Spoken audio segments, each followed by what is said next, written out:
7 अगस्त 2023 का पूरा दिन राजनीतिक बवाल से घिरा रहा। पहले लोकसभा और फिर सरकारी प्रेस कॉन्फ्रेंस में। किस बात पर? अमेरिकी अखबार न्यूयॉर्क टाइम्स में छपी रिपोर्ट पर। और इसमें क्या छपा है?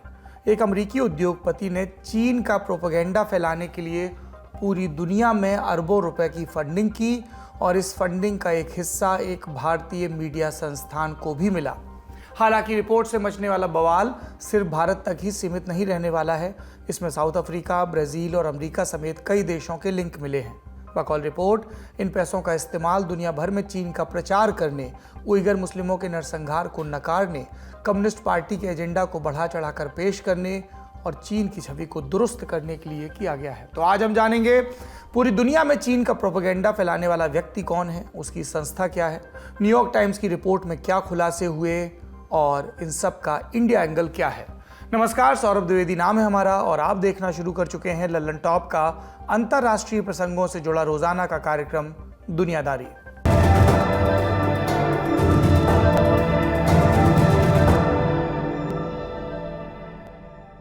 पांच अगस्त 2023 को न्यूयॉर्क टाइम्स ने एक रिपोर्ट पब्लिश की। इसका टाइटल था a global web of Chinese propaganda leads to a US tech mogul, यानी चाइनीज प्रोपेगेंडा का, उनके बारे में बढ़ा चढ़ाकर प्रचार करने का मास्टरमाइंड एक अमेरिकी टेक मुगल निकला।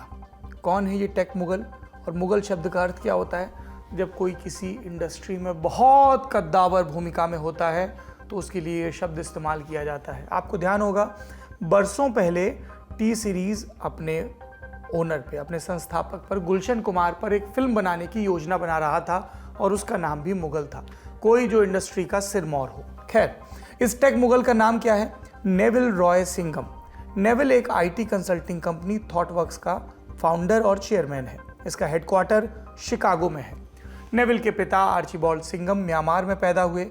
बाद में वो अमेरिका आ गए, प्रोफेसर बने, कई किताबें लिखी, यूएन की एजेंसियों में कंसल्टेंट के तौर पर काम भी किया।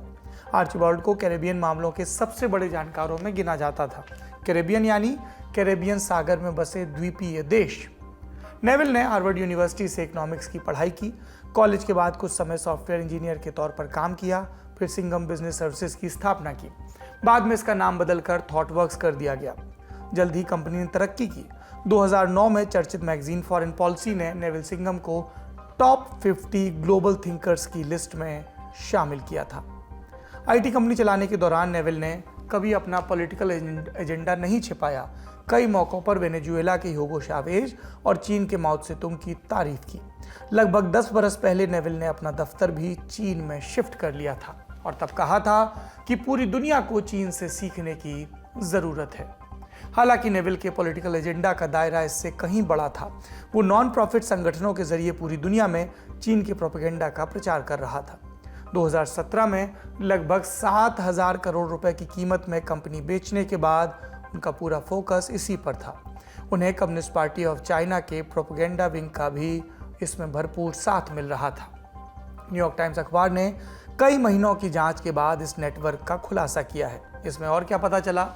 नेविल के दिए पैसों से अमेरिका के मैसाचुसेट्स में एक थिंक टैंक चल रहा है। मैनहट्टन में कई चीन के पक्ष में इवेंट्स आयोजित किए गए हैं। साउथ अफ्रीका में नेताओं को ट्रेनिंग दी जा रही है। चुनाव में कई उम्मीदवारों को खड़ा भी किया गया, सपोर्ट भी किया गया और लंदन समेत कई शहरों में प्रोटेस्ट और आंदोलन भी आयोजित करवाए गए।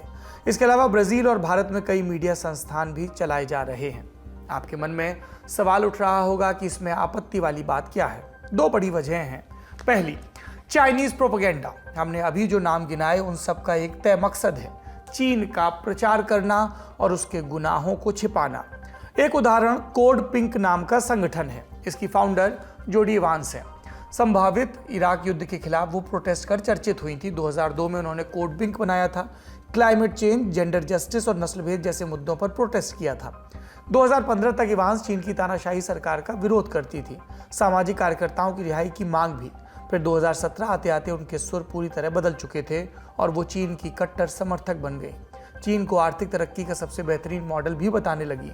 उइगर मुस्लिमों को आतंकी बताने लगी और कहा कि उन्हें डिटेंशन सेंटर में रखना बिल्कुल सही है। उइगर मुस्लिमों की आबादी का एक बड़ा हिस्सा चीन के शिनजियांग प्रांत में रहता है। चीन उनको अपने हिसाब से ढालने की कोशिश करता है, कहता है कि उसमें कट्टरपंथ पनप रहा है और इसलिए उनको दुरुस्त करना जरूरी है। और इसके लिए उइगर मुस्लिमों को डिटेंशन सेंटर में रखा जाता है। चीन इनको री एजुकेशन कैंप कहता है और कहता है इसके जरिए उइगरों को सभ्य बनाया जा रहा है। लेकिन पश्चिमी देश और स्वतंत्र मीडिया संस्थाएं इस दावे को नहीं मानती हैं। कई रपटों में पता चला कि चीन संस्थागत तरीके से उनकी मूल पहचान को खत्म कर रहा है।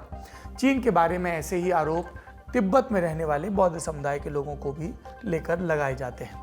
अब इस प्रकरण पर आते हैं। 2 बरस में ऐसा क्या हुआ कि जोडी एवांस के सुर बदल गए। रिपोर्ट के मुताबिक इस दौरान कोड पिंक को 2 नॉन प्रॉफिट संगठनों से लगभग 12 करोड़ रुपए का डोनेशन मिला और दोनों का लिंक नेविल सिंघम से जुड़ा था। 2017 में जोडी एवांस और नेविल ने शादी भी कर ली और इसके 6 महीने बाद ही नेविल ने थॉटवर्क्स को बेच दिया। कोड पिंक के कामकाज पर आपत्ति की एक और बड़ी वजह है। अगर आपको याद हो, जनवरी 2021 में अमेरिका की संसद में दंगा हुआ था जब डोनाल्ड ट्रंप ने राष्ट्रपति चुनाव का नतीजा मानने से इनकार कर दिया था और तब उनके समर्थकों ने संसद में घुसकर तोड़फोड़ की थी। उस वक्त कोड पिंक के एक वीडियो में कैपिटल हिल के दंगाइयों की तुलना हांगकांग के डेमोक्रेसी सपोर्टर्स से की गई थी और ये चीन के एजेंडा को पुष्ट करता है। चीन का सरकारी मीडिया इस तरह की रिपोर्ट्स को खूब प्रचार प्रसार में इस्तेमाल करता है। इससे उनको 2 फायदे होते हैं। पहला, क्रेडिबिलिटी का खतरा नहीं होता और दूसरा, बहुत ही आसान ढंग से उनकी बात पूरी दुनिया तक पहुंच जाती है। न्यूयॉर्क टाइम्स ने जोडी एवांस से इस मसले पर सवाल पूछे और एवांस बोली, मैं किसी पॉलिटिकल पार्टी या किसी सरकार या अपने पति के आदेश से काम नहीं करती। मेरे अपने मूल्य हैं और मैं उनका पालन करती हूँ। दूसरी वजह, भ्रम। एनवाईटी की जांच में पता चला कि यह पूरा नेटवर्क शेल कंपनियों और नॉन प्रॉफिट संगठनों पर आधारित है। शेल कंपनियां यानी फर्जी कंपनियां रुपए के लेन देन के लिए बनाई जाती हैं। इनमें से कुछ का तो ऑफिस तक नहीं है। सिंघम का एक भी नॉन प्रॉफिट संगठन फॉरेन एजेंट्स रजिस्ट्रेशन एक्ट यानी फारा के तहत रजिस्टर्ड नहीं है।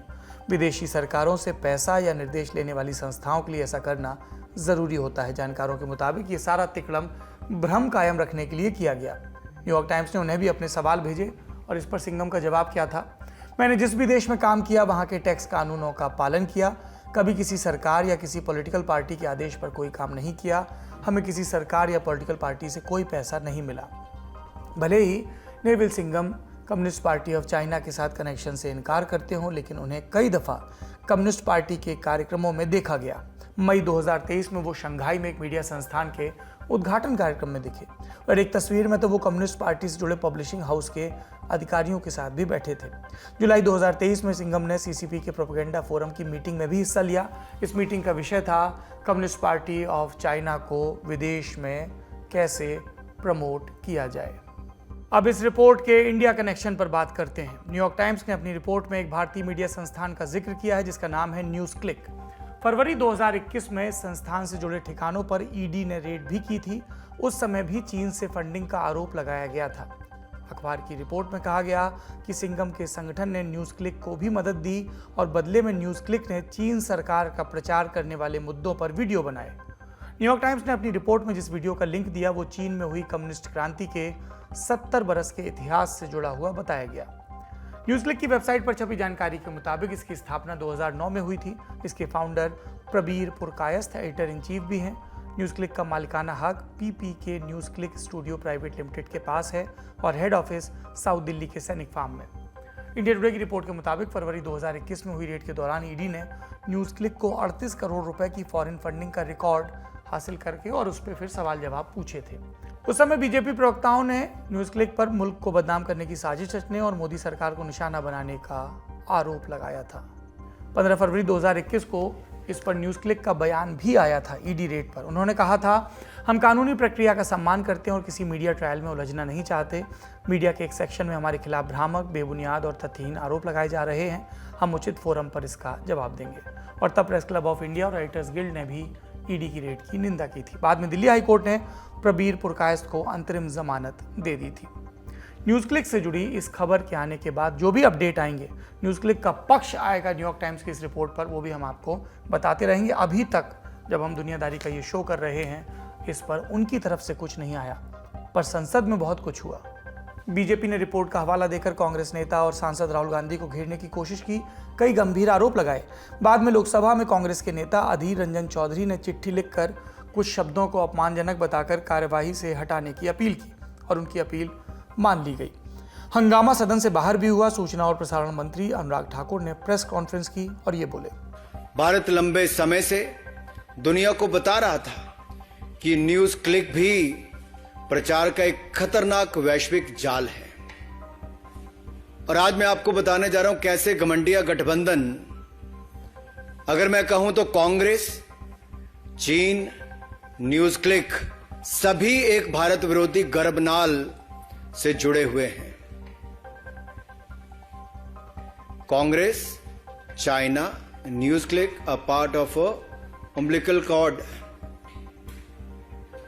और ये इससे सिद्ध होता है क्योंकि कुछ लोगों को तो ये भी आदत थी कि, और मैं नाम लेके भी कह सकता हूं, कि राहुल जी की नकली मोहब्बत की दुकान में चीनी सामान ये साफ नजर आने लगा है।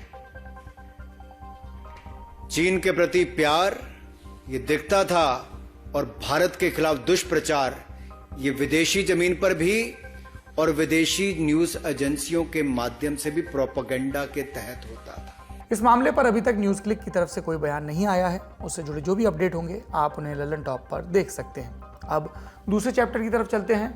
चीन और रूस ने अमेरिका को आंख दिखाई और अमेरिका ने ऐतिहासिक जवाब दिया। अमेरिका ने एक साथ 4 नौसैनिक युद्धपोत अलास्का भेजे। जानकारों का कहना है ऐसा पहली बार हुआ है और वजह, पिछले हफ्ते चीन और रूस ने अलास्का के पास अपनी नेवी भेजी थी निगरानी के लिए और अमेरिका ने उसी का जवाब दिया है। इस रिएक्शन की चर्चा क्यों हो रही है? क्योंकि इस वक्त अमेरिका, रूस और चीन दोनों के निशाने पर है। एक तरफ यूक्रेन को, दूसरी तरफ ताइवान को सपोर्ट करने की वजह से। वॉल स्ट्रीट जर्नल की रिपोर्ट के मुताबिक रूस और चीन ने कुल 11 युद्धपोत भेजे थे। वे अलास्का के काफी करीब आ गए थे और इसी को काउंटर करने के लिए अमेरिका ने कार्रवाई की। फिलहाल सभी वॉरशिप वापस अपने ठिकाने पर लौट गए हैं। इस घटना पर बयान भी आए। अमेरिका ने कहा, रूस और चीन की सेना की गश्त अंतर्राष्ट्रीय जल क्षेत्र में थी, इसलिए इसे खतरा नहीं माना जाएगा, लेकिन हमने अमेरिका और कनाडा की सुरक्षा सुनिश्चित करने के लिए अभियान चलाया है। चीन बोला, हम किसी को टारगेट नहीं कर रहे, ये रूस के साथ कोऑपरेशन प्लान के तहत किया गया था। रूस ने अभी तक कोई बयान नहीं दिया है। अब अलास्का की कहानी जान लीजिए ब्रीफ में। अमेरिका के नक्शे पर नजर डालेंगे तो आपको 2 हिस्से दिखाई देंगे, नीचे एक बड़ा हिस्सा और ऊपर एक कनाडा के बगल में छोटा हिस्सा। ये जो छोटा हिस्सा है ये अमेरिका का अलास्का राज्य है। एरिया के हिसाब से अमेरिका का सबसे बड़ा राज्य, पर लोग कम रहते हैं। मतलब अलास्का और दिल्ली का जनसंख्या घनत्व अगर बराबर होता तो पूरी दिल्ली में सिर्फ 16 लोग रहते हैं। इसकी वजह भी है, अलास्का का ज़्यादातर इलाका जंगल, नदियों और बर्फीले पहाड़ों से घिरा है। यहाँ अमेरिका का एक सीक्रेट भी छिपा है। यहाँ पेट्रोलियम के भंडार दबे हैं जिन्हें अमेरिका ने मुसीबत के लिए बचा कर रखा है। पर इस हिस्सेदारी का एक रूस कनेक्शन भी है, ये भी जान लीजिए। दरअसल अलास्का लंबे समय तक रूस के कंट्रोल में था। 1853 में क्रीमिया में एक युद्ध हुआ। एक तरफ था रूस और दूसरी तरफ थे ब्रिटेन, फ्रांस और ऑटोमन साम्राज्य। युद्ध 3 साल चला। अब युद्ध तो हुआ क्रीमिया में, लेकिन इसका असर पड़ा अलास्का पर। ये कैसे हुआ? यूं कि रूस को घाटा उठाना पड़ा, इकोनॉमी रसातल में चली गई, उन्हें पैसा चाहिए था। ऐसे में रूस के जार अलेक्जेंडर की नज़र अलास्का पर गई। अलास्का के पड़ोस में था कनाडा, जिसके कुछ हिस्से पर रूस के दुश्मन ब्रिटेन का कब्जा था, यानी अलास्का की रक्षा में अलग खर्च करना पड़ता था। इसके अलावा अलास्का मुख्य रूप से हजारों किलोमीटर दूर था मुख्य रूस से। संचार माध्यम स्लो थे, तो जार ने अलास्का को बेचने का फैसला किया। खरीदने के लिए आगे आया अमेरिका। अलास्का की खरीद फरोख्त दुनिया के इतिहास में हुई सबसे बड़ी रियल एस्टेट डील थी। 2 सेंट यानी लगभग 50 पैसे प्रति एकड़ की कीमत पर। कुल कीमत 550 करोड़ रुपए। इस कीमत में अमेरिका को पूरे यूरोप की 1/3 के बराबर जमीन मिल गई। इस जमीन से अमेरिका ने खूब कमाया, इतना कि अगले सिर्फ 100 साल में अलास्का की लागत का हजारों गुना वसूल लिया। 21वीं सदी में ये अमेरिका के सबसे अमीर राज्यों में से एक है। यहाँ अमेरिका के 2 मिलिट्री बेस हैं जहाँ न्यूक्लियर मिसाइलों को तैनात किया गया है। इसी वजह से अलास्का पूरी दुनिया के लिए महत्वपूर्ण है, अमेरिका के लिए सबसे ज़्यादा, अमेरिका के दुश्मनों के लिए भी इसीलिए उतना ही ज़्यादा। और इसीलिए रूस और चीन की गश्त के इलाके बदल चुके हैं। दुनिया भर की खबरों पर यूं ही हमारी नज़र बनी रहेगी। आप बने रहिए ललन टॉप के साथ। शुक्रिया, शुभ रात्रि।